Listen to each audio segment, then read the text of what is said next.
Nah, hari ini saya senang karena ada silaturahim dan saya ingin juga menjelaskan atau mempresentasikan dalam waktu yang singkat siapa Yesus Kristus menurut Alkitab, sebagaimana tema kita pada malam hari ini. Sebelum saya mulai ke sana, maka saya harus menjelaskan dulu yang pertama bahwa materi pembahasan saya kalau sesuai tema ini, Yesus menurut Alkitab itu bagian saya, nanti Gus Betik itu bagiannya Isa Al-Masih menurut Al-Quran. Jadi dalam waktu yang singkat saya akan jelaskan Yesus menurut Alkitab. Jadi materinya saya akan spesifik khusus tentang Yesus Kristus ya, yang kami percayai. Lalu kemudian saya secara pribadi sekarang tidak ada waktu untuk menjelaskan materi-materi lain di luar ini. Jadi saya hanya akan menjelaskan tentang siapa Yesus menurut Alkitab. Yang ketiga, karena temanya Yesus menurut Alkitab, maka sumber yang akan saya gunakan adalah Alkitab. Saya tidak akan menggunakan sumber-sumber lain di luar teks-teks Alkitab. Ya, karena tema ini sudah membatasi itu. Jadi saya hanya menjelaskan apa yang ditulis di dalam Alkitab yang saya yakini. Nah, Bapak Ibu Saudara, yang pertama saya mau menjelaskan bahwa Yesus itu menurut Alkitab, kalau saya menggambarkan masa atau waktu dari kekekalan sampai kekekalan, kan kita tahu dunia ini ada waktunya kan, tetapi sebelum dunia ini ada masa yang kita mungkin sebut kekekalan, dan kemudian setelah dunia berakhir ini kan kita masuk pada masa yang masa kekekalan.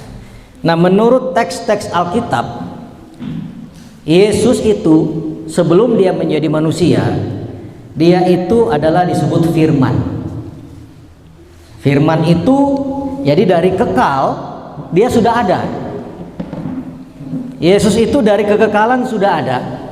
Lalu kemudian pada masa tertentu firman yang kekal itu menjadi manusia, dan itu disebut namanya Yesus. Ya, kurang lebih 33,5 tahun menjadi manusia. Tentu ketika dia menjadi manusia, kealahannya itu tidak hilang. Dia tetap Allah sekalipun dia menjadi manusia.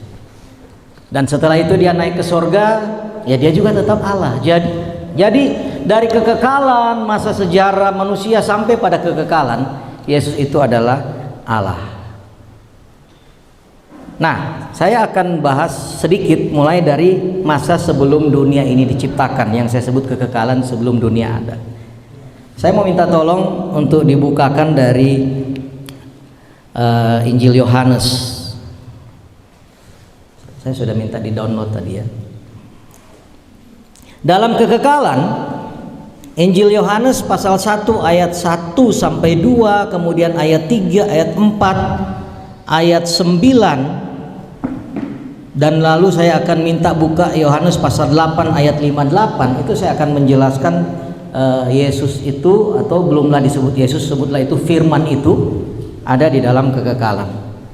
Minta tolong dibuka Yohanes pasal 1. Mohon izin saya nggak bisa baca kalau dari situ ya. Iya.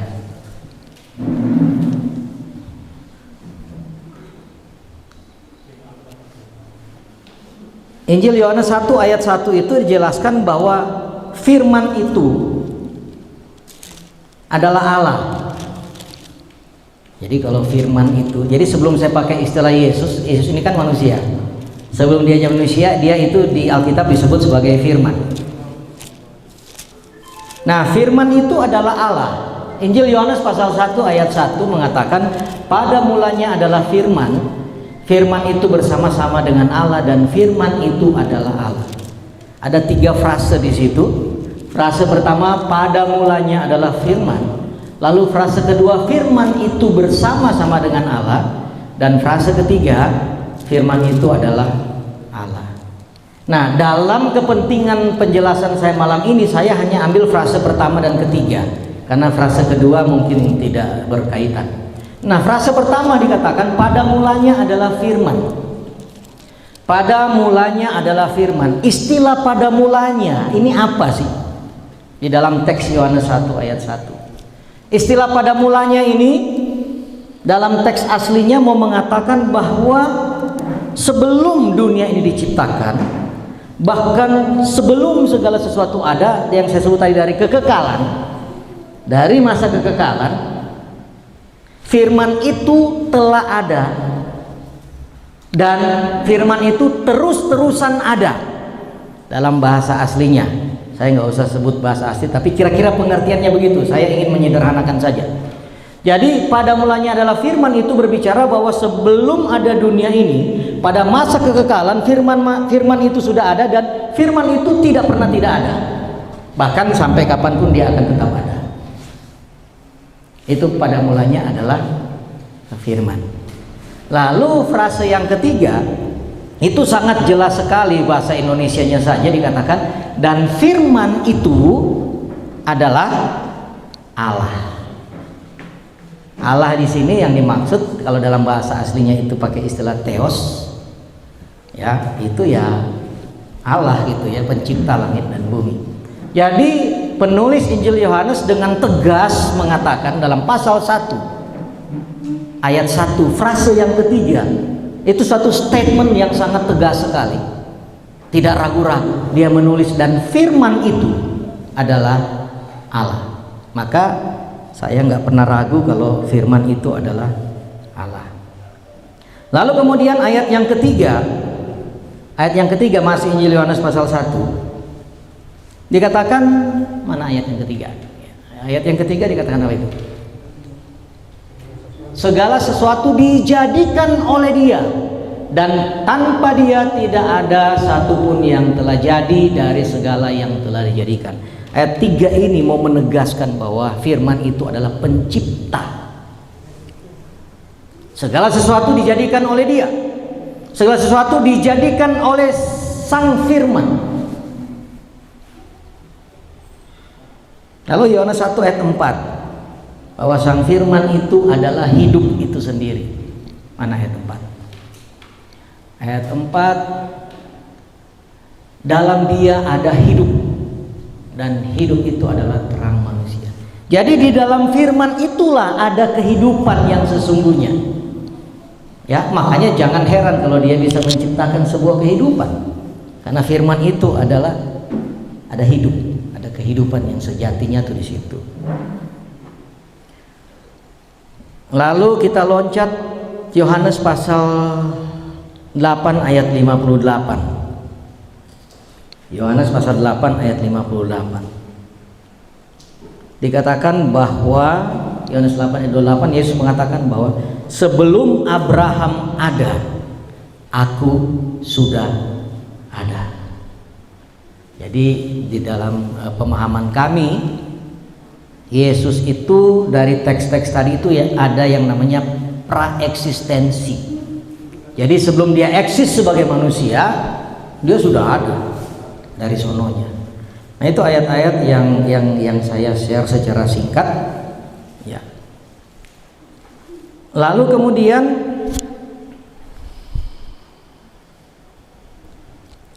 ayat 14 dari Injil Yohanes pasal 1 tadi menegaskan bahwa Sang Firman itu kemudian menjadi manusia. Ya, jadi Sang Firman yang ada dari kekekalan tadi dan terus menerus ada dalam tensis bahasa Yunaninya, Dia tidak pernah tidak ada, dan firman tadi itu adalah Allah, tetapi firman yang ada sejak kekekalan dan akan terus ada dan adalah Allah itu sendiri. Ternyata pada ayat 14 dikatakan Dia menjadi manusia. Dia jadi manusia. Itu jelas ya, tetapi manusia menolak Dia. Lalu dikatakan orang yang percaya yang akan menerima Dia. Lalu Kita masuk ke ayat 14 tadi itu sudah berbicara waktu dia menjadi manusia. Nah, waktu dia menjadi manusia, saya kutip satu ayat saja dari sekian banyak nubuatan tentang Yesus ini. Yesaya pasal 9 ayat 6. Yesaya pasal 9 ayat 6 dikatakan, sebab seorang anak telah lahir untuk kita, seorang putra telah diberikan untuk kita, lambang pemerintahan ada di atas bahunya, dan namanya disebutkan orang. 1. Penasehat ajaib. 2. Allah yang perkasa. 3. Bapa yang kekal.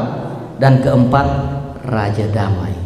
Nah, dari 2-4 nama yang disebut, katanya nama yang disebutkan orang itu 2 aja yang saya mau ambil terkait dengan konteks pemaparan saya, yaitu Allah yang perkasa, Bapa yang kekal. Jadi jelas nubuatan Nabi Yesaya bahwa Yesus yang akan lahir itu adalah Allah yang perkasa, Bapa yang kekal. Dan waktu dia jadi manusia, ya panjang ceritanya di Injil-Injil kita. Yang pasti dia lahir sebagai manusia, anaknya Maria. Lahir di mana? Di kandang domba. Oke? Jadi Yesus menurut Alkitab itu dia sebagai manusia lahir sebagai anak Maria. Lalu kemudian dia lahir di kandang domba.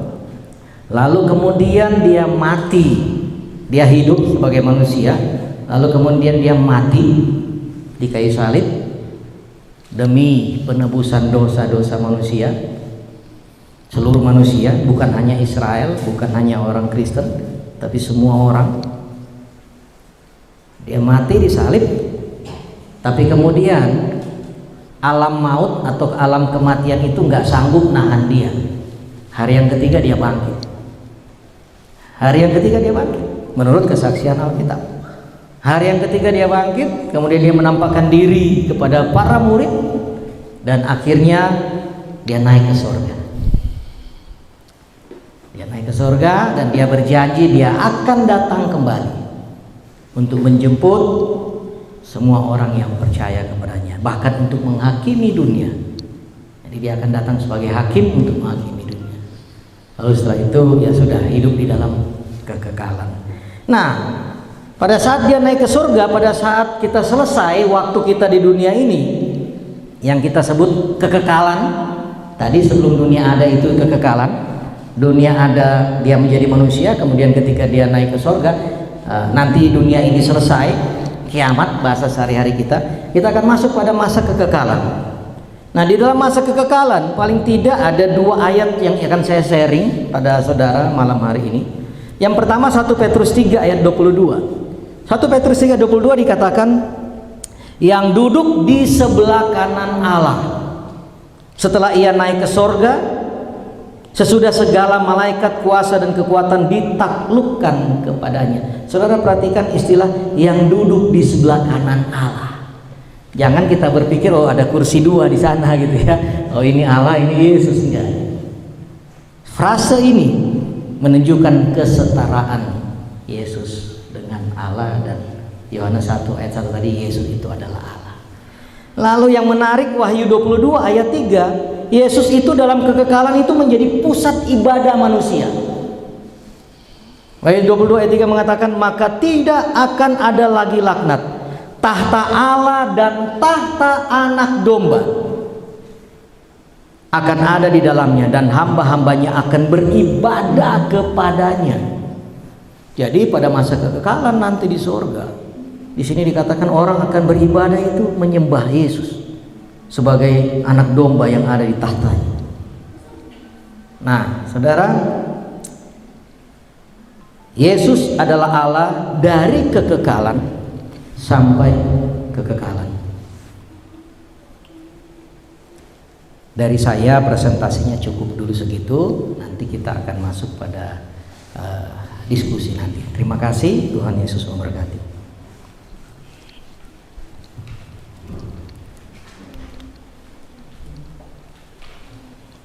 Berapa menit? Nggak sampai 30 ya?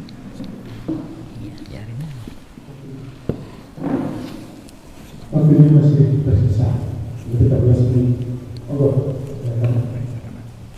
para asisten ahli. Cukup aja dulu.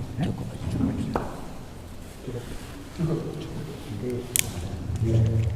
Jadi dari alokasi 30 menit dimanfaatkan 16 menit 15 detik.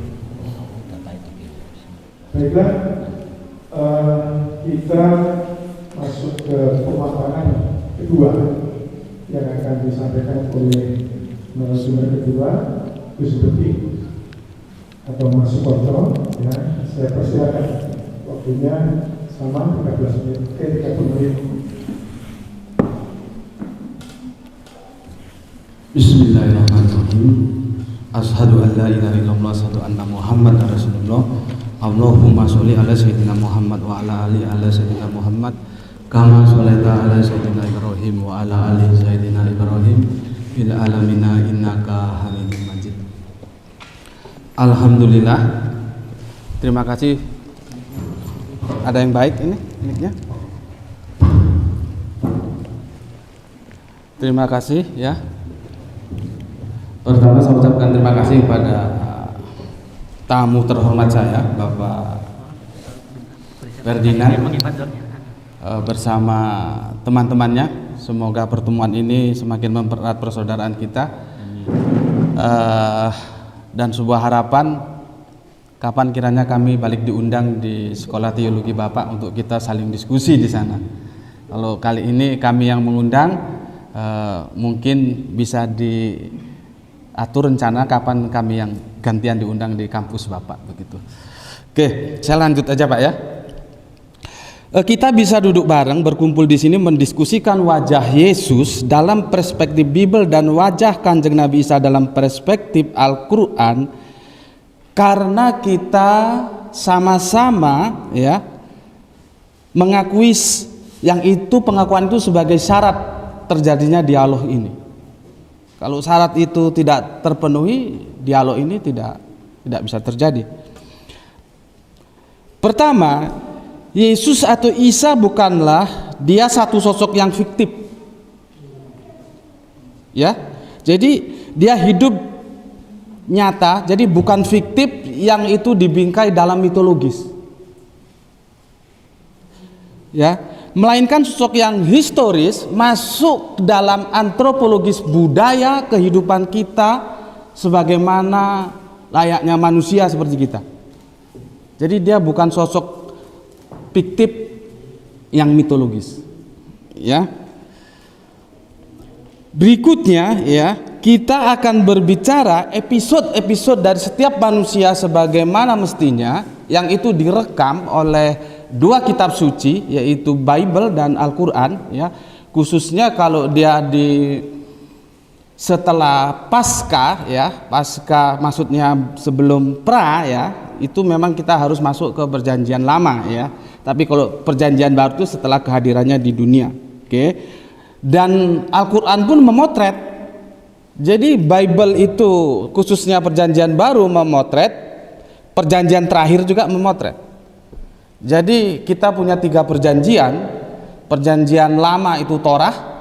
Itu kalau teman-teman saudara tua kita Yahudi setuju, kita sebut perjanjian lama, karena mereka juga punya hak untuk tidak setuju. Dan ada perjanjian baru yang itu dipegang oleh saudara kita Kristen, dan perjanjian terakhir yang dipegang oleh Islam gitu. Jadi perjanjian baru dan perjanjian lama sama-sama memotret satu wajah ya. Masalahnya sekarang, apakah kita dalam satu kesepakatan bahwa Yesus Kristus dalam Bible itu adalah sosok Kanjeng Nabi Isa dalam Al-Qur'an? Kalau itu kita sepakat, berarti dialog kita ini memang tepat. Karena sekarang ada sebuah upaya untuk memisahkan bahwa Yesus Kristus itu bukan Isa dalam Al-Qur'an. Kalau pemahaman kita seperti itu bahwa Yesus Kristus itu bukan Isa dalam Al-Qur'an, ya kita sia-sia dialog. Kan begitu. Sia-sia, apa bedanya, orang-orangnya beda kok. Yang jadi masalah itu ketika satu objek dipotret dengan dua sudut pandang yang itu beda, di sanalah kita dialog. Gitu. Oke ya. Jadi kalau masalah ayat-ayatnya itu nanti saya simpulkan, ini kerangka berpikirnya dulu yang aku sampaikan begini. Banyak teman-teman bertanya, bagaimana mungkin sebuah peristiwa yang terjadi 600 tahun yang lalu Al-Quran memotret? Iya kan? Kalau Bible ya kira-kira, kalau Injil termuda itu tertua itu ya 50 tahunan lah, masih dalam satu abad yang sama. Ini 6 abad memotret. Banyak teman-teman Kristen yang bertanya itu belajar dari mana atau dapat dari mana, sumber dari mana, kan begitu. Karena 6 abad. Maka dari itu aku akan menjelaskan bahwa Al-Quran ini adalah wahyu. Wahyu, gitu ya. Oke, aku jelaskan argumentasi dalilnya, yaitu ada di surat An-Najm ya. Dan tidaklah yang diucapkannya itu Al-Quran maksudnya menurut keinginannya, maksudnya menurut keinginan Kanjeng Nabi Muhammad. Berikutnya di surat yang keempat, tidak lain Al-Quran itu adalah wahyu yang diwahyukan, begitu ya. Berikutnya di surat Al-An'am ya, surat yang ke-6 ayatnya 50, bahwa aku hanya mengikuti apa yang diwahyukan kepadaku. Itu yang disampaikan oleh Kanjeng Nabi Muhammad ya. Kemudian dipertegas lagi di surat 3 ayat 8 suratnya Ali Imran, dikatakan bahwa demikianlah kami bacakan kisah Kanjeng Nabi Isa kepadamu, maksudnya Kanjeng Nabi Muhammad, sebagian ayat-ayat dan peringatan yang penuh hikmah. Jadi dibacakan. Jadi kalau tanya dari mana sosok Kanjeng Nabi Muhammad tahu berita tentang sosok Yesus Kristus yang itu 6 abad yang lalu, maka jawabnya ya prosesnya wahyu, Pak. Begitu ya. Jadi cerita itu diwahyukan gitu. Oke. Berikutnya abrogasi Alkitab ya. Abrogasi Alkitab. Kita baca mungkin terlalu akademis kalau aku bilang abrogasi itu apa ya? Nasak mansuk ya. Ini nanti nggak bisa ngikuti kalau aku pakai istilah yang terlalu akademis ya. Nasak mansuk, ngerti ya. Aku bacakan surat Ali Imran suratnya ke-8. Katakanlah, kami beriman kepada Allah dan kepada apa yang diturunkan kepada kami dan yang diturunkan kepada Ibrahim, Ismail, Ishak, Yakub dan anak cucunya, dan apa yang diberikan kepada Musa, Isa dan para nabi dari Tuhan mereka. Kami tidak membeda-bedakan seorang pun di antaranya. Kami terima semua. Ya. Oke, berikutnya di surat Al-Maidah ayat 5. Dan kami teruskan jejak mereka dengan mengutus Isa putra Maryam, membenarkan kitab sebelumnya yaitu Torah. Jadi Injil bisa pegang? Ini perjanjian baru ini membenarkan perjanjian lama. Jadi Yesus diberi, boleh terlanjur, Kanjeng Nabi Isa mendapat firman itu yang dalam Injil itu untuk membenarkan Torah. Begini kalimat lengkapnya ya. Dan kami teruskan jejak mereka dengan mengutus Isa putra Maryam, membenarkan kitab sebelumnya yaitu Torah, hukum Musa ya. Dan kami menurunkan Injil kepadanya. Jadi Kanjeng Nabi Isa diberi Injil untuk membenarkan Torah. Nanti membenarkan yang bagaimana bisa kita diskusikan ya. Di dalamnya terdapat petunjuk dan cahaya, dan membenarkan kitab yang sebelumnya yaitu Torah. Jadi membenarkan kitab sebelum Injil apa? Torah, gitu ya. Dan sebagai petunjuk serta pengajaran untuk orang-orang yang bertakwa. Itu di surat Al-Maidah ayatnya 46. Kemudian di surat 3 ayat 3 ya. Dia menurunkan kitab Al-Qur'an ya, ini kepada Kanjeng Nabi Muhammad, mengandung kebenaran, membenarkan kitab sebelumnya dan menurunkan Torah dan Injil. Jadi dia abrogasi, nasak mansuk. Torah dibenarkan oleh Injil, Injil dibenarkan oleh Al-Quran. Kalau kita tarik semuanya, Al-Quran itu membenarkan Torah dan Injil. Dan itu juga berlaku bagi Kanjeng Nabi Isa, membenarkan Torah, begitu ya. Oke, aku kira itu aja yang cukup aku sampaikan ya, tentang kerangka berpikirnya dulu, supaya teman-teman tahu, supaya tidak lagi bertanya bagaimana 6 abad yang lalu kok bisa berbicara. Ya karena diwahyukan. Kalau nggak diwahyukan Kanjeng Nabi Muhammad nggak ngerti gitu. Dan bagaimana fungsinya dia sebagai pembenar kitab-kitab terdahulu, sebagaimana juga Injil membenarkan kitab-kitab yang terdahulu. Jadi dari konteks ini ya, dari konteks ini seandainya ada berita yang tidak sama antara yang dipotret oleh Injil dan Al-Quran, otomatis umat Islam berpegang pada Al-Quran. Kan begitu, karena nasak mansuknya tadi gitu ya. Tetapi sejauh yang aku pelajari, kan kita dibatasi tuh Alkitab ya, Al-Quran dan Bible, tidak ada yang berbeda, tidak ada yang berbeda. Itu yang membuat aku takjub. Pernyataan Bible dan Al-Quran tidak ada yang berbeda. Bible dan Al-Quran ya, bukan iman. Aku sebetulnya nggak biasa minum gini, minum air hangat aku. Mana panitia ini? Bismillahirrahmanirrahim.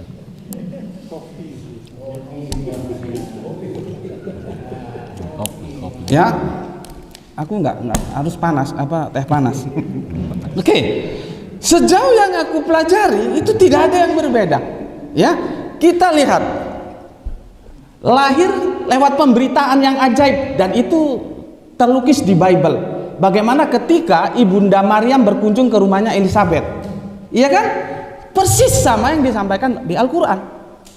Artinya tanpa bapa, persis. Ya.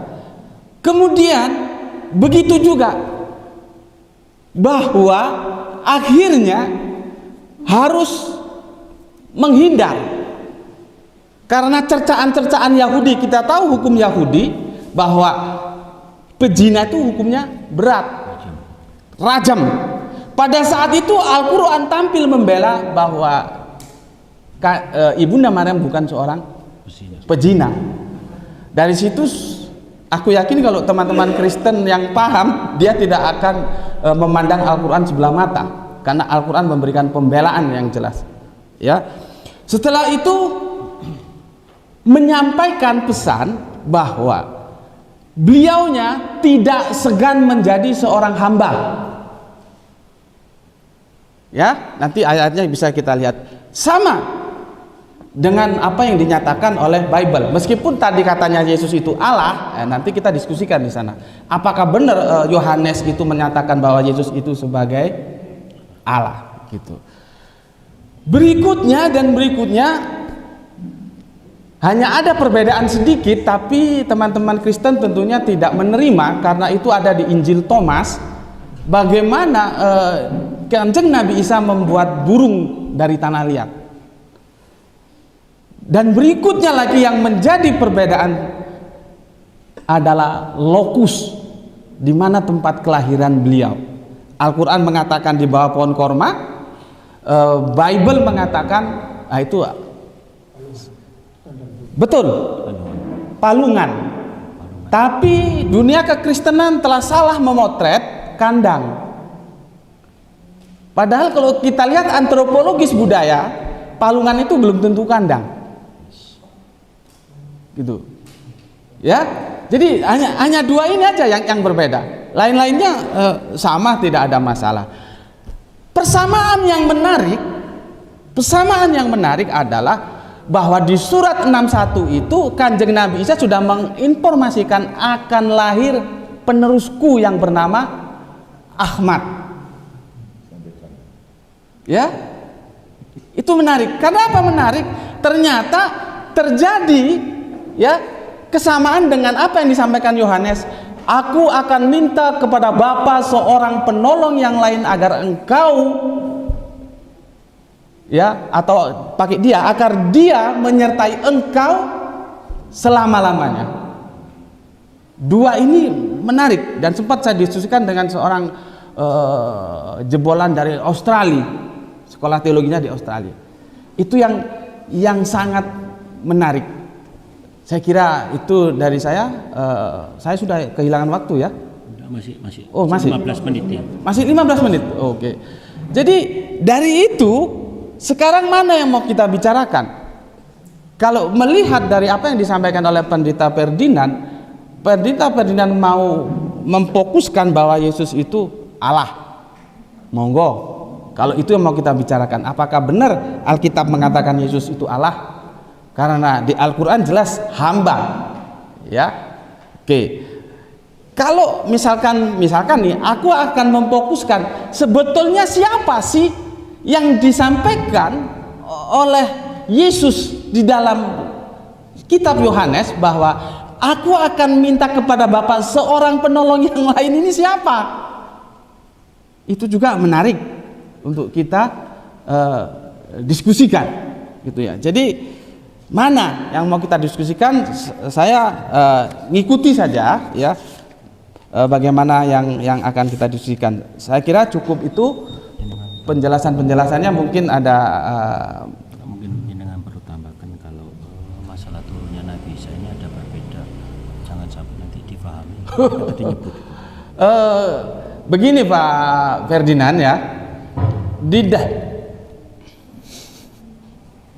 PDAM-nya lagi. Bismillah. Saya terpaksa Pak, sebelumnya saya nggak bisa minum dingin.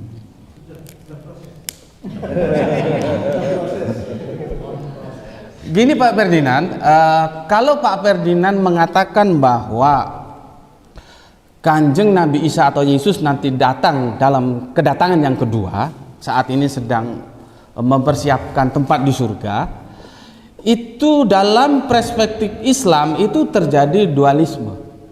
Karena itu basicnya hadis. Sementara hadis kita tidak sertakan ya Al-Quran. Kalaupun mau dipaksakan di Al-Quran itu nanti di surat Al-Zukhruf 61. Di sana terjadi perdebatan ketika domir itu apa ya? Kata ganti wa innahu li saati, sesungguhnya hunya itu kemana? Bagi teman-teman yang mau mencoba melakukan overlapping yang mereka setuju dengan hadis itu Muslim ya, ditujukan ke Kanjeng Nabi Isa. Tapi bagi saya itu ke Al-Quran. Begitu Pak. Nah, jadi kalau itu mau didiskusikan ya monggo, tapi aku kasih sebuah penjelasan dulu bahwa aku Islam yang menolak itu. Gitu ya. Jadi nggak adalah ceritanya orang kok hidup ribuan tahun itu sudah nggak rasional gitu. Saya eksak Pak. Background saya eksak, jadi sesuai itu harus analoginya masuk begitu, ya enggak? Saya kira itu, mungkin ada yang mau nambahkan? Oke, itu Pak dari kami, monggo mana yang mau kita diskusikan? Yang Yesus adalah Allah atau yang seorang penolong yang lain, saya ikuti saja gitu, atau mungkin ada yang lain. Itu saya. Matur nuwun. Assalamualaikum warahmatullahi wabarakatuh. Sebenarnya waktunya masih tersisa 12 menit, 18 detik. Alhamdulillah, alokasi yang kita sediakan ternyata sangat distributif sebenarnya, bukan kurang. Nasi Bapak ya nanti. Ibu bapak sekalian, dia punya tadi dari masing-masing narasumber bersama asisten ahlinya sudah menyampaikan paparannya, ya sudah menyampaikan paparannya, dan kita punya gambaran tentang keduanya, dan tentu sudah ada hal-hal yang akan kita tanyakan ya, yang terkait dengan materi yang sudah dipaparkan. Nah, sesi berikutnya adalah dialog interaktif. Nah, dialog interaktif ini disediakan waktu karena ini ada dua sisi ya. Yang pertama adalah pertanyaan-pertanyaan yang akan disampaikan kepada narasumber pertama. Nah, itu alokasi waktunya adalah 60 menit. Dan yang kedua, nanti dialog yang kedua, pertanyaan-pertanyaan yang disampaikan kepada narasumber kedua. Itu juga alokasi waktunya 60 menit. Ya. Baik, untuk dialog interaktif pertama yang akan menyampaikan pertanyaan-pertanyaan adalah dari pihak narasumber kedua, ya, pihak narasumber kedua disampaikan kepada narasumber pertama dan nanti diikuti oleh peserta, ya, peserta akan menyampaikan pertanyaan-pertanyaan kepada narasumber kedua.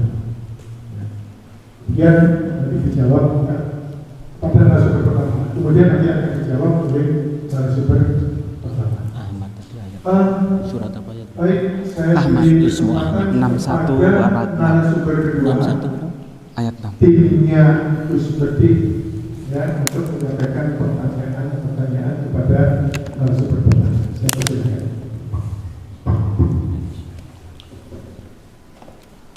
Terima kasih ya, waktu yang diserahkan kepada saya ya. Saya ini sekarang giliran bertanya gitu ya.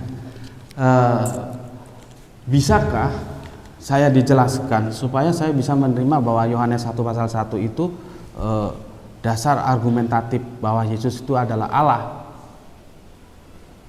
kan? Pada mulanya firman, pada mulanya apa ini? Air bersama-sama handphone, HP. Air adalah HP. Sebetulnya kalau Bapak Pendeta Ferdinand bisa menjelaskan dalam original teksnya itu mungkin lebih asik. Karena kan itu antara theos dan tonteon itu. Sementara tonteon dan theos sama-sama masuk ke dalam bahasa kita menjadi Allah semua. Gitu. Itu bagaimana, Pak? Ya, apa gimana? Mau dikumpul dulu atau langsung?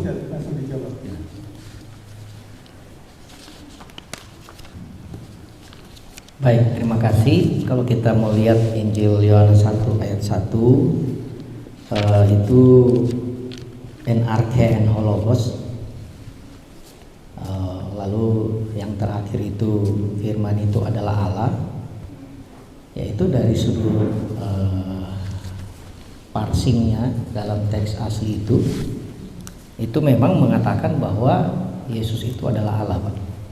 Nah, saya sudah katakan tadi yang pertama dari istilah N, ya, NRK Hologos itu, istilah N itu kalau diparsing itu bentuknya itu imperfect yang saya katakan tadi.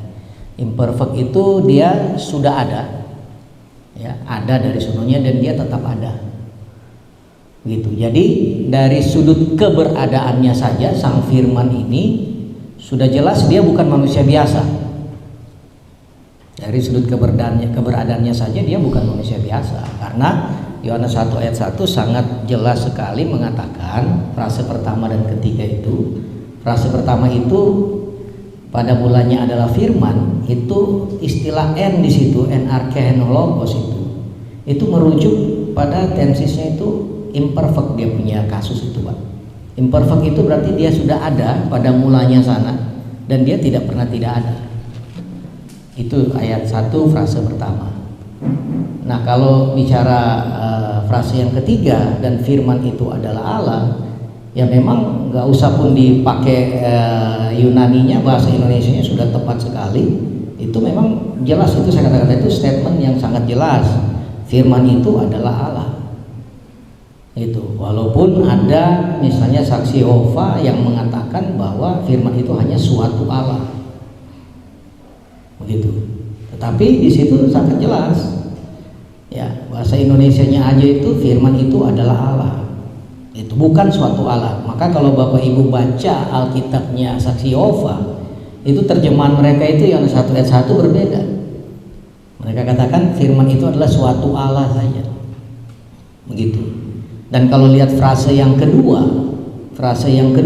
dalam Injil Yohanes 1 ayat 1 itu, firman itu bersama-sama dengan Allah. Firman itu bersama-sama dengan Allah itu menunjukkan kayak berhadap-hadapan begini. Jadi otomatis itu memang ada dua. Walaupun itu tema lain, makanya saya tidak angkat tadi. Itu tema Tritunggal nanti ada di situ. Tetapi ini menunjukkan ada kesetaraan bahwa dari awalnya sana yang saya sebut tadi NRK itu memang dari sononya.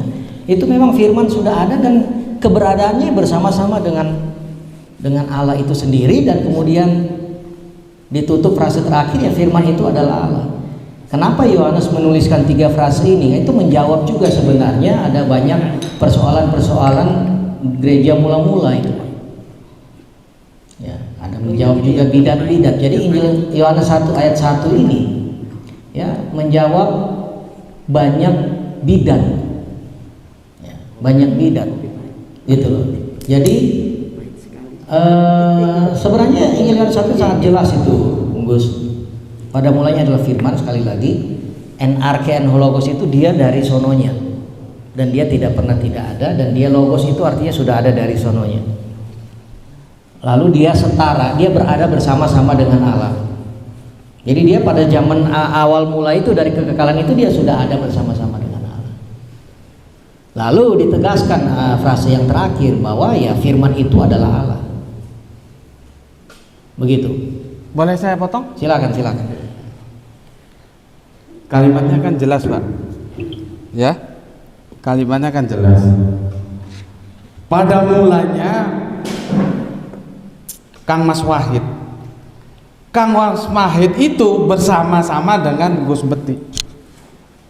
Kang Mas Wahid adalah Gus Beti. Logisnya gimana, Pak? Aku ulangi ya. Ini jelas loh Pak ya. Pada mulanya adalah firman. Firman itu bersama-sama dengan Allah. Kata bersama-sama dengan itu dua yang berbeda, Pak. Betul. Iya, nggak mungkin saya bersama-sama dengan Mas Wahid. Mas Wahid adalah saya. Di sini dikatakan bahwa firman itu adalah Allah. Kalau Bapak potong di situ, di firman itu adalah Allah, memang benar.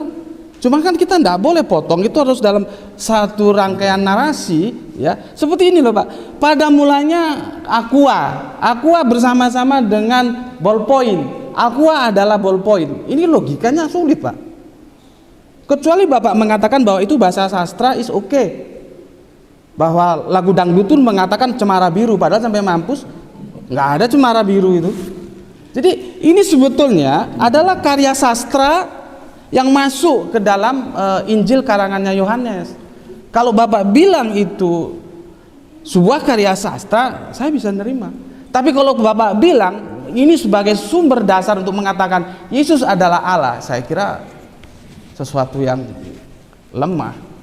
Karena enggak mungkin ya, pada mulanya Mas Wahid bersama-sama dengan Gus Beti, Mas Wahid adalah Gus Beti. Kan kacau gitu, Pak. Iya. Iya, tanggapin ya. Jadi maksudnya bukan begitu, tentu saja. Tentu saja maksudnya bukan saya bersama Pak Asa lalu Pak Asa adalah saya. Allah ini kan bicara hakikatnya. Gitu loh. Misalnya oke lah, misalnya gini. Ini sama-sama Cleo. Ya kan? Ini aku adalah Cleo, ini ada Cleo. Nah, ini sama-sama Cleo.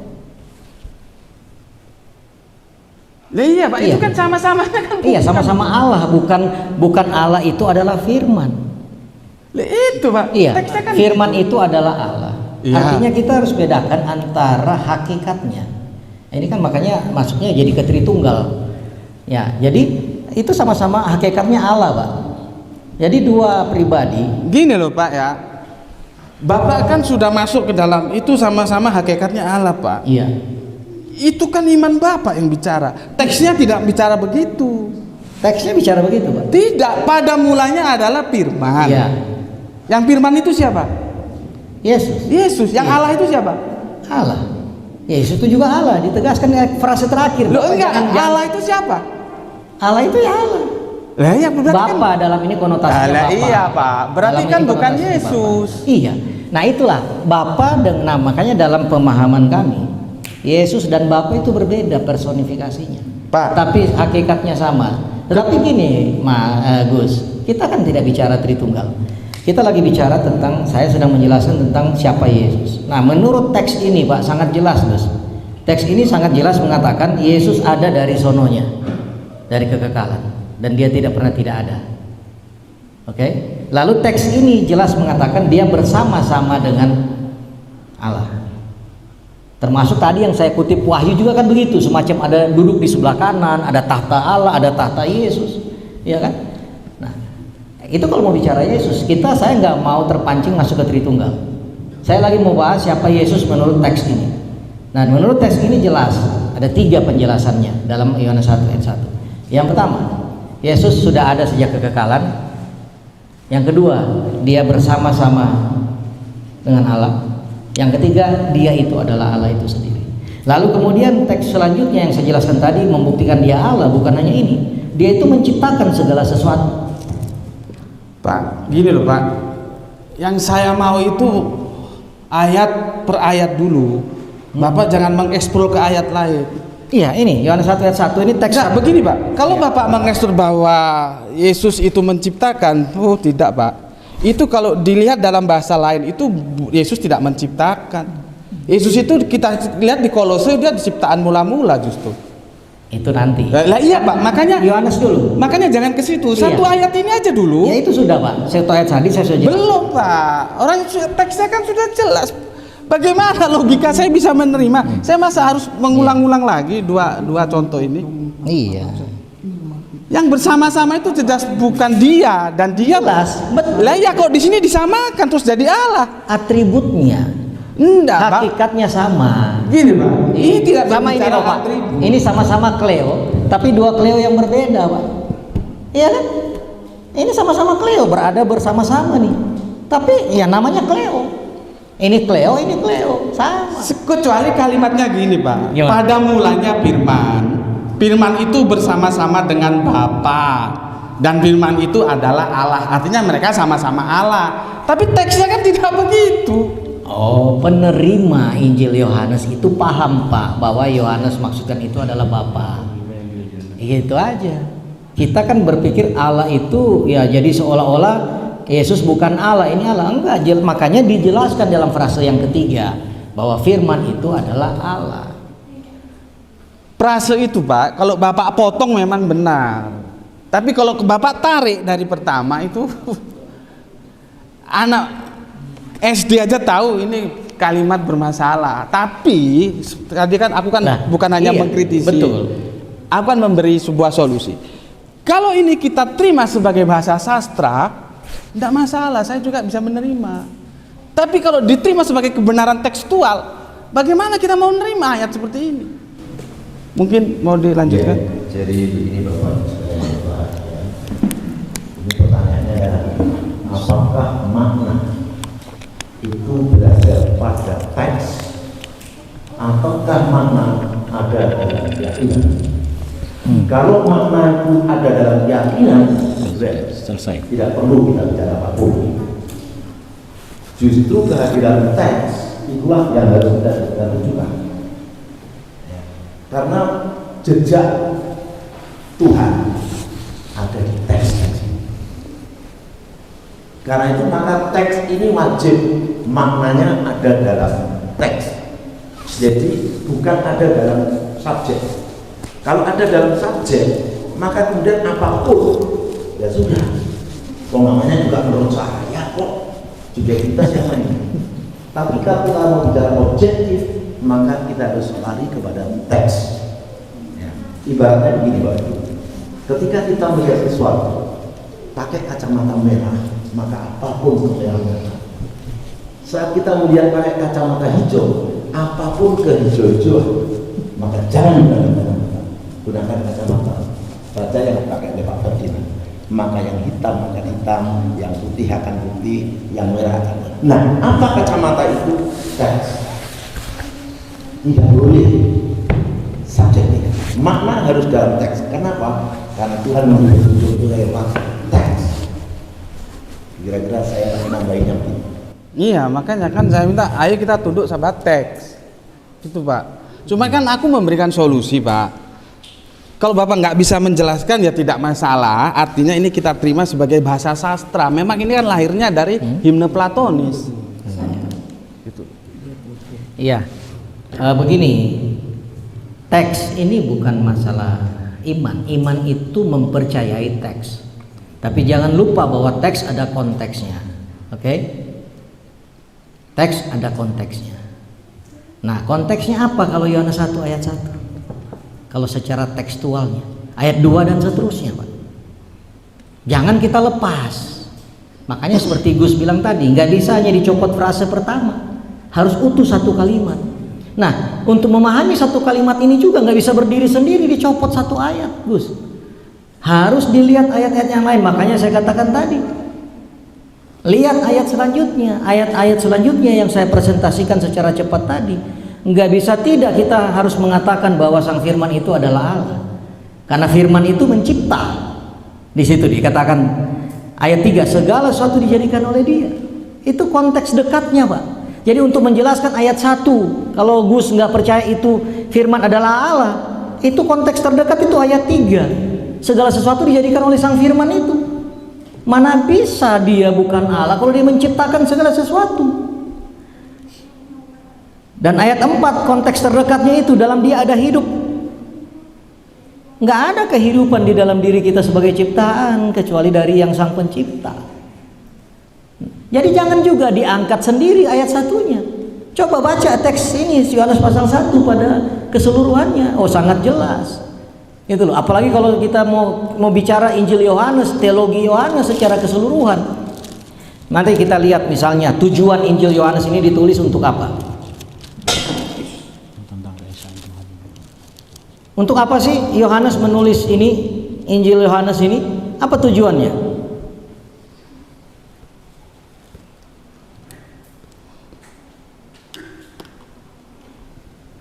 Bisa saya sela, Pak? Iya. Sekarang gini loh, Pak. Kalau di satu ayat aja kita nggak selesai, ngapain ke ayat lain?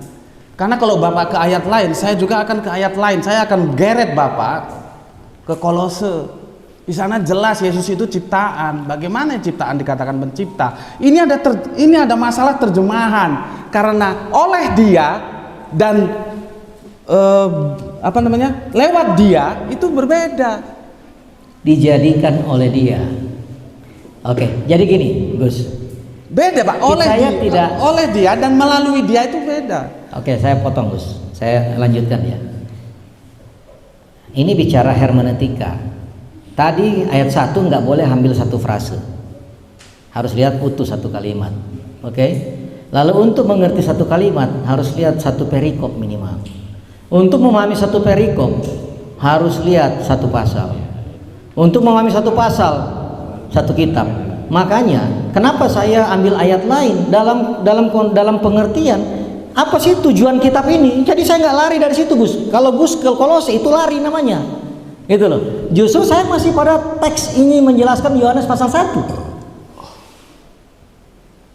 Kenapa Yohanes menulis pasal 1? Ada tujuannya, bahkan selanjutnya 2 dan seterusnya. Tujuannya apa? Lihat pasal 20 ayat 30 dan 31. Ini ada tujuannya. Apa tujuannya? Memang masih banyak tanda lain yang dibuat Yesus depan mata murid-murid yang tidak tercatat dalam kitab ini. Ayat 31. Tetapi semua yang tercantum di dalam Injil Yohanes ini dicatat supaya kamu percaya bahwa Yesuslah Mesias, anak Allah, dan supaya kamu oleh iman memperoleh hidup yang kekal di dalam namanya.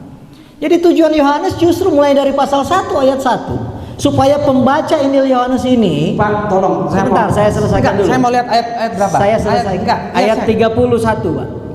Yohanes 20 ayat 31. 20 Ayat 31. Yohanes 20. Iya, 20 ayat 31. terakhir ayat 30. 31.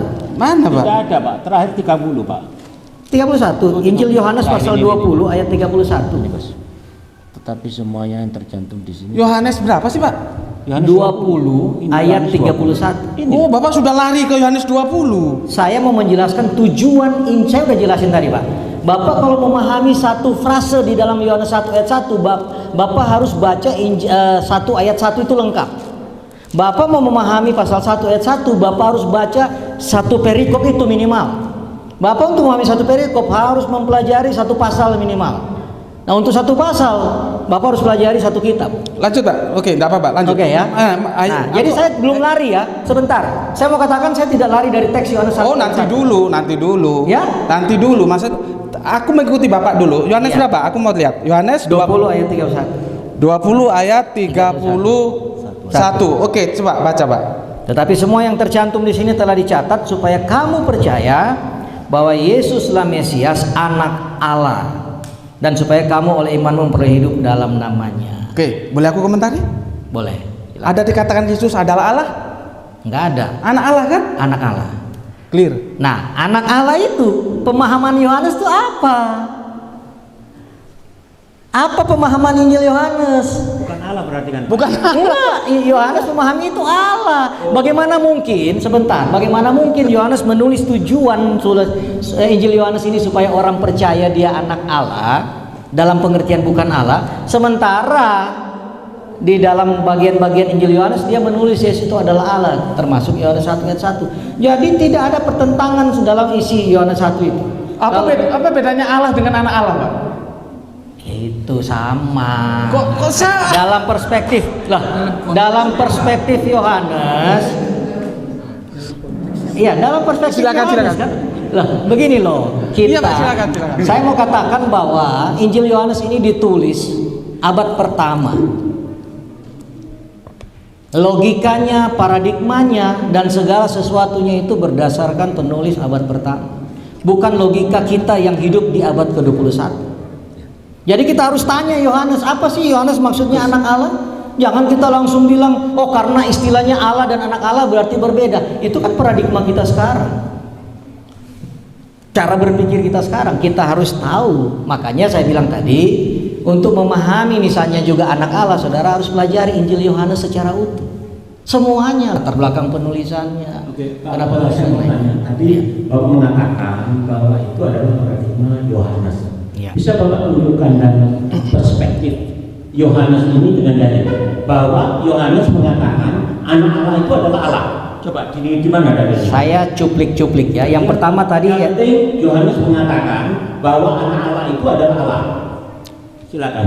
Oh itu Tadi kan gini loh. Dari mana Bapak mengetahui Gini loh. bahwa itu perspektif Yohanes tanpa Ya. ada dalil? Oke, saya jelasin ya.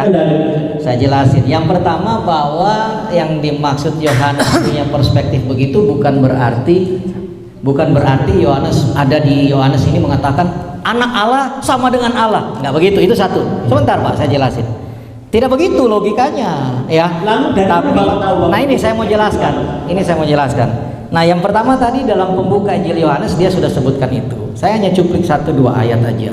Lalu konteks yang paling dekat dari Yohanes pasal 20 tadi, Bapak bisa baca ayat 28. Jadi tadi kan ayat 31 tuh. Masih Yohanes 20 ya? Masih Yohanes 20. Ayat 28. Thomas menjawab. Di situ dikatakan Thomas menjawab dia. Ini Thomas menjawab kepada Yesus. Apa yang Thomas katakan? Ya Tuhanku, ya Allahku. Dan Allah. Iya, dan Allah.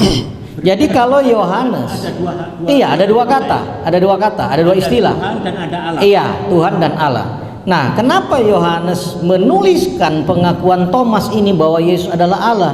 Ya tentu tidak mungkin dia bilang maksud tujuannya ini Yesus anak Allah itu bukan Allah. Orang dia tulisin juga. Tuhan sama Allah, Bapak? Sebentar, satu-satu Pak. Ini dua hal yang menarik. betul. Menarik. Iya. Oke, saya jelasin ya. Tuhan dan Allah, saya nggak usah panjang lebar jelaskan Tuhan. Karena Tuhan pasti perspektif teman-teman itu hanya Tuhan, Master, Lord. Padahal tidak seperti itu. Tapi saya tidak akan mau capek menjelaskan itu. Tapi yang pasti Yohanes sesuai dengan tujuannya bahwa supaya orang percaya Yesus itu adalah Allah dan disebut itu anak Allah, maka dia mencatat pengakuan Thomas, Yesus adalah Allah. Ya, Allahku. Nah, Allah di sini Gampang ya, tak tekuk. sama dengan Yohanes pasal 1 ayat 1 pakai theos dalam bahasa Yunaninya. Jadi Thomas mengatakan kepada Yesus, ya Allahku. Dan Yesus tidak menolak, jangan, aku bukan Allah. Predikat Allah yang disampaikan oleh Thomas langsung pada Yesus, Yesus tidak menolak itu. Artinya Yesus mengatakan, ya. Jadi tidak mungkin kalau dibedakan antara anak Allah dan Allah di dalam tujuan Yohanes menulis, itu untuk menunjukkan anak Allah, lalu dia menulis Allah. Enggak, itu merugikan dia, Pak. Kalau sebagai penulis, Pak, saya sebagai penulis mau buktikan Yesus itu adalah Allah, masa saya tulis anak Allah?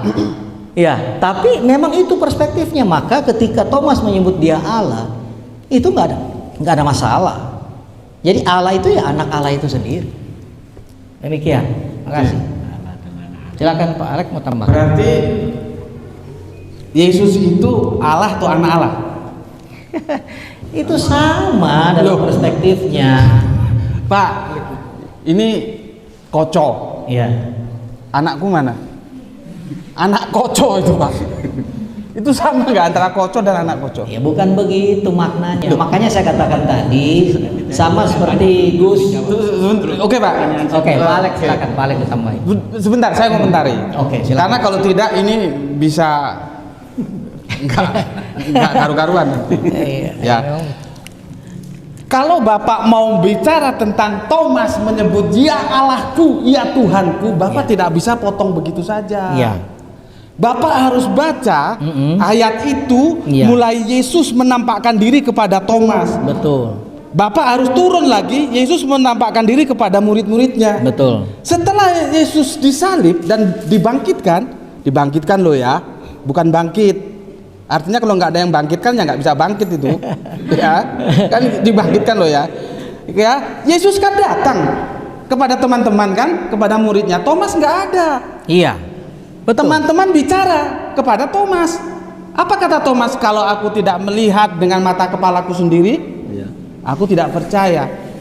Tiba-tiba malam berikutnya, sesuai dengan judul perikop, Yesus menampakkan diri kepada Thomas. Iya kan? Sehingga Thomas kaget. Gitu loh. Logikanya begitu, jelas sekali. Ya Allahku, ya Tuhanku. Itu kaget ya, bukan menganggap Yesus itu sebagai Allah. Sama saja ketika saya pulang tanpa memberitahu mama saya sedang nyapu di halaman, tiba-tiba saya pulang dari kuliah dulu. Mama saya bilang, "Ya Allah, anakku, boleh." Bukan berarti saya itu Allah, Pak. Iya. Bapak baca perikopnya itu Thomas itu kaget. Iya, kaget ya, Pak ya. Oke, sekarang kalau Bapak lihat reaksi Yesus bagaimana, Gus? Reaksi Yesus setelah Thomas ngomong kaget, yang Gus bilang kaget itu, apa reaksi Yesus ayat selanjutnya? Ayat selanjutnya ya. Apa reaksinya? Kata Yesus kepadanya, "Karena engkau telah melihat aku, maka engkau percaya. Bahagialah mereka yang tidak melihat namun percaya." Iya, jadi Yesus waktu Thomas kaget katanya tadi, Yesus bilang berbahagialah mereka yang percaya walaupun tidak melihat. Iya kan? Yesus tidak bilang, Bapak Ibu harus tahu, kalau ada orang yang menganggap orang lain itu Allah, itu hujat dan harus dibunuh, dirajam dengan batu. Itu orang Yahudi. Jadi Thomas itu, kalau dia kaget ngomong gitu, Yesus harus dan teman-teman rajam dia dengan batu sampai mati. Tapi tidak ada reaksi itu. Sama seperti kalau mau perbandingkan, kalau izinkan saya ke Matius, kalau Gus izinkan saya perbandingkan masalah ini. Saya izinkan, nanti saya juga ke Matius. Iya, nggak apa-apa, saya izinkan. Maksudnya tapi untuk menjelaskan ini. Oh boleh. Kalau enggak ya nggak apa-apa. Tapi saya nanti juga ke Matius juga ya. Boleh, tapi dalam konteks ini ya. Boleh sih. Dalam konteks ini. Iya. Oke. Oke. Matius pasal yang ke-26. Pak, tapi yang ini seharusnya dijelaskan dulu. Oke, dong. saya jelasin. Yang Oke, ayat saya jelasin ini. Jadi yang Gus maksud tadi kan ini kan imajinasinya Gus aja. Loh, Sebentar, saya mau menjawab kok. Sebentar, Mas. Teksnya Gus. begitu kok Iya, sebentar, Gus. imajinasi. Sebentar. Alkitab itu seringkali mencatat detail, sampai detail.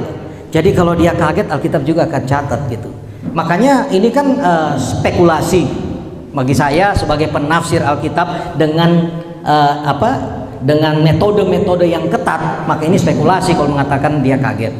Makanya saya katakan, kalau dia kaget pun, lalu dia mengatakan Yesus itu adalah Allah dan Yesus tidak menolak itu, maka mungkin dua-duanya dirajam dengan batu. Itu dirajam, nggak boleh ada orang ngaku sebagai Allah. Nggak ada cerita, dirajam Gus, mati berdua itu Gus. Setuju. Iya, jadi tapi tidak dilakukan. Itu yang mau saya jelaskan. Nah, ini saya jelaskan. Makanya berarti dia nggak kaget dan Yesus tidak menolak. Yesus dengan kata lain begini, ya sudah, kamu melihat baru percaya, tetapi berbahagialah mereka nggak lihat tapi percaya. Santai aja, Yesus kok nggak menunjukkan kekagetan Yesus karena dia kaget. Kan kalau orang kaget kita ikut kaget juga. Enggak, kalau mau berimajinasi seperti Gus. Kalau dia mau kaget, aku kaget juga sebagai Yesus. Nanti dulu, aku bukan Allah, kenapa kau bilang Allah? Tetap akan gitu Gus reaksinya. Tetap aku Yesus nih, lihat dia gitu, aku juga kaget. Karena aku sebagai orang Yahudi, Yesus takut itu dirajam dengan batu itu kalau ngaku Allah pada saat itu. Tapi Yesus tidak lakukan. Yesus santai saja. Yesus katakan, engkau melihat baru engkau percaya. Tidak ada indikasi sama sekali Yesus menolak kekagetan Thomas tadi. Anggaplah dia kaget, tapi Yesus tidak ada indikasi di dalam perikop ini Yesus menolak penyebutan theos terhadap dirinya. Itu jelas. Anggaplah dia kaget, tapi Yesus tidak ada indikasi. Kalau kita baca, tidak ada memberikan kesan Yesus menolak dia disebut theos. Itu aja. Tidak ada kesan, Gus, silakan baca bolak-balik pasal ini. Tidak ada kesan bahwa Yesus menolak disebut theos. Artinya Yesus menerima sebutan itu karena memang dia theos. Terima kasih. Pak, ya, justru tidak dirajam itulah karena Thomas itu tidak menganggap Yesus theos. Sampean salah paham. Ngomongnya theos itu loh. Makanya dibiarkan. Sama seperti kan ekspresinya begini. Aku pulang tanpa memberikan kabar terhadap mamaku, ya. Terus mamaku bilang, ya Allah ya anakku, apakah aku ini dianggap Allah? Tidak, ekspresinya itu ke Allah, bukan ke Yesus. Bapak salah ngomong kalau ekspresinya bahwa Yesus itu dianggap Allah. Kalau tidak Allah justru keliru. Ya nggak apa-apa, tapi itu kan imajinasi Gus. Tidak ada kesan Thomas kaget. Loh, kok imajinasi Pak? Iya. Ayatnya bilang begitu kok. Tidak ada di dalam, kalau gini loh, dalam menafsir Alkitab, saya kira Al-Quran juga begitu. Kita coba masuk pada suasana saat ini. Ketika terjadi peristiwa itu, ketika kita ada di dalam peristiwa itu dengan membaca ini, dengan membaca perikop ini. Saya membaca perikop ini tidak merasa saya ada di situ dan ada kekagetan, nggak ada. Itu loh. Jadi membaca Alkitab itu bisa juga dengan membaca itu berkali-kali itu kita akan mengetahui situasi lagi menyeramkan atau tidak, lagi berbahagia atau tidak. Ini nggak ada. Dia bahagia karena dia lihat yang kemarin dia tidak lihat, dia bahagia bukan kaget. Dan sekali lagi, kalau Yesus menolak, kalau Yesus merasa dia bukan Allah, dia akan tolak itu. Nggak mungkin Yesus mengiyakan, tidak ada reaksi apa-apa gitu loh. Ini loh kesalahan Bapak. Dan itu tidak bertentangan dengan yang 1 ayat 1. Sebentar. Yesus itu tidak merasa dianggap Allah oleh Thomas. Justru itu tidak dirajam. Thomas pun tidak pernah menganggap Yesus Allah. Oke, saya ajak lihat Matius pasal 26. Saya sudah jelasin kan? Oke. Terserah terima atau enggak itu kan silakan ya kan? Ya. Matius berapa? Nanti saya juga Matius Pak ya. Iya, tapi dalam konteks ini ya. Iya, oke. Ya. Konteks siapa Yesus sebenarnya ya? Oh iya, boleh. Oke, enggak apa-apa. Matius 26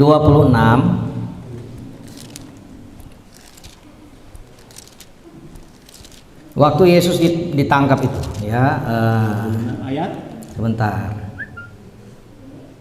Mulai ayat 62 itu nanti bisa baca satu perikop. Oke. Dan seterusnya sampai 68 ya.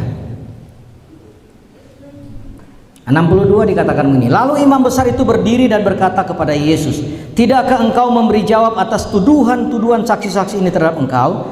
Ayat 63. Tetapi Yesus tetap diam. Lalu kata imam besar itu kepadanya, "Demi Allah yang hidup," artinya sumpah loh, ya.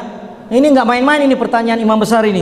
"Demi Allah yang hidup, katakanlah kepada kami apakah engkau Mesias, anak Allah atau tidak?"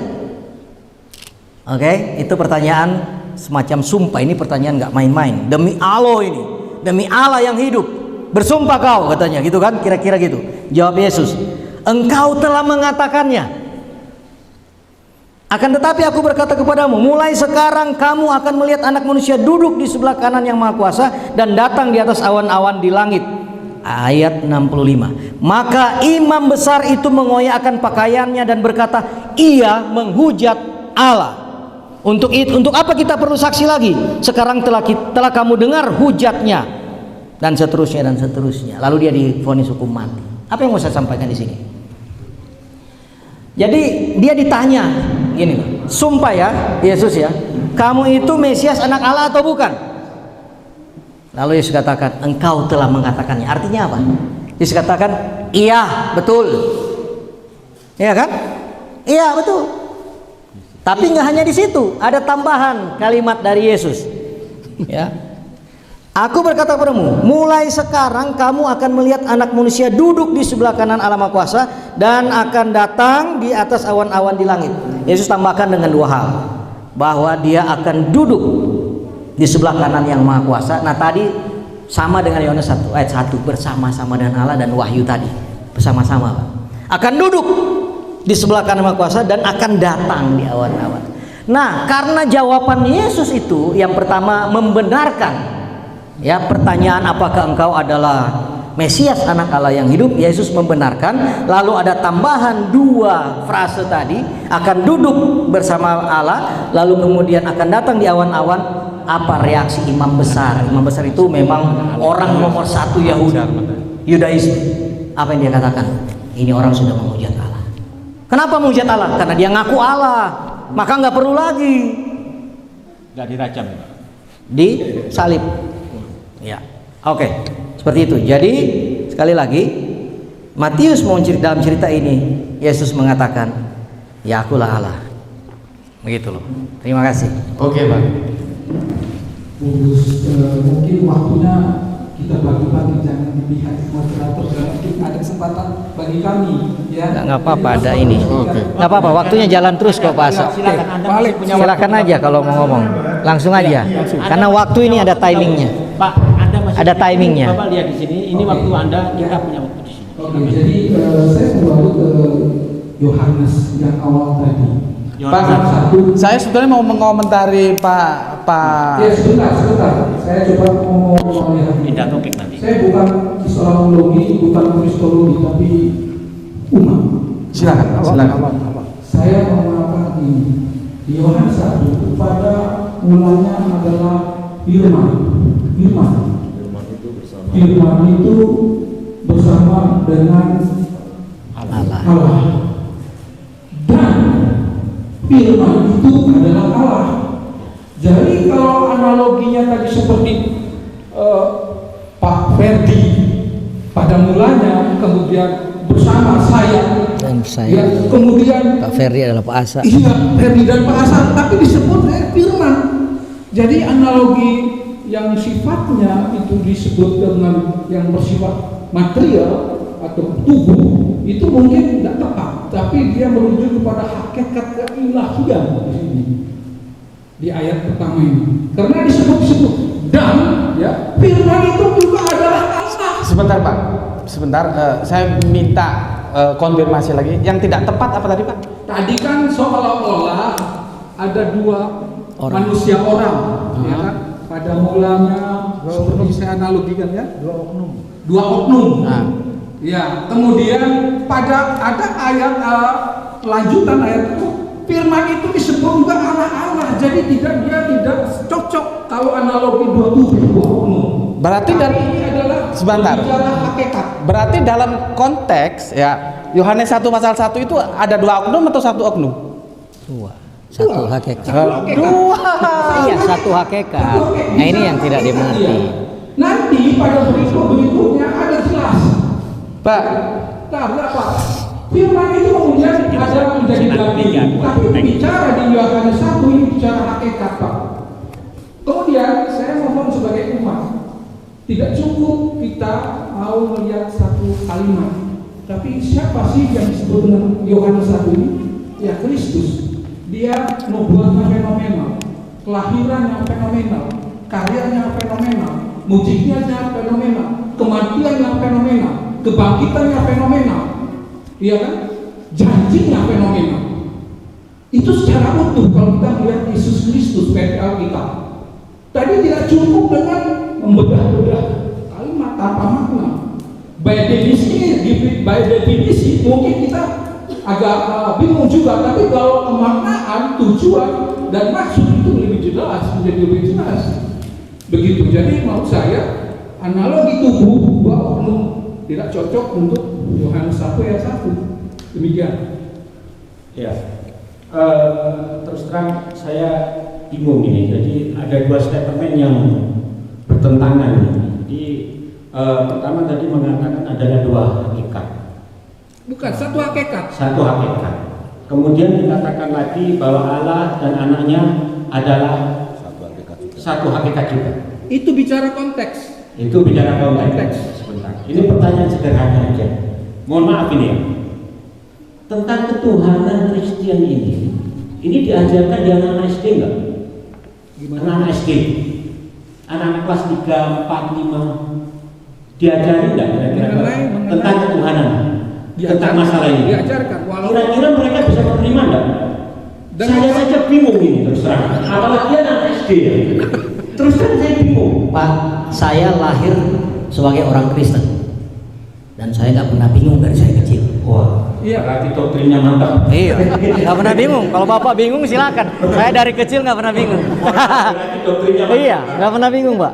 Iya. Iya. Oke. Saya mau lanjut ini ya Pak ya. Tadi Bapak menganalogikan bahwa ada dua Cleo. Iya.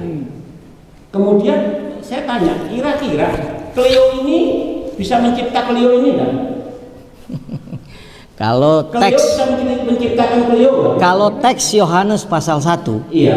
ayat 1 mereka tidak saling menciptakan. Tidak saling Karena menciptakan. frase pertama tadi saya katakan NRK Cukup, itu tidak sudah saling ada. menciptakan. Tidak saling menciptakan. Oke. Tuhan Bapa, apa anggapannya terhadap Yesus? Apakah Tuhan Bapa juga menganggap Yesus adalah Tuhan? Iya, jelas. Jelas. Jadi Tuhan Bapa juga mempunyai Tuhan Yesus. Tolong dihindari untuk bahas Tritunggal karena kita belum masuk sampai sana. Iya, belum masuk sampai sana, Pak. Ini sudah. Bukan, maksud saya begini Pak. Nanti di Bandung, Pak, kita bikin tema lagi. Bukan Pak, ini saya tidak keluar dari tema Pak. Karena tema ini kan membahas Yesus. Iya. Di persepsi Bapak, Yesus adalah Tuhan. Ya. Kalau kita berbicara ketuhanan, tidak akan bisa terlepas dengan Tritunggal. Betul. Karena itu kayak menurut Bapak. Betul. Jadi sebetulnya bukan keluar topik. Ini masih dalam topik. Di dalam Kristen tuh dua topik yang berbeda, walaupun ada tersangkut sedikit. Jadi saya tidak mau lanjut ke topik yang baru yaitu Oke, Tritunggal. silakan kalau gitu. Terima kasih.